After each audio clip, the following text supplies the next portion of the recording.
me haka jaruma.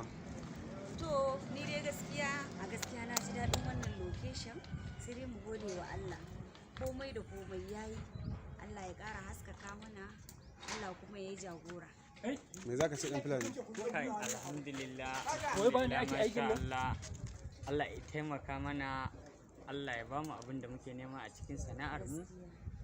Amin domin albarka annabi. Sadiya ke me za ki ce? Ya Sadiya yi.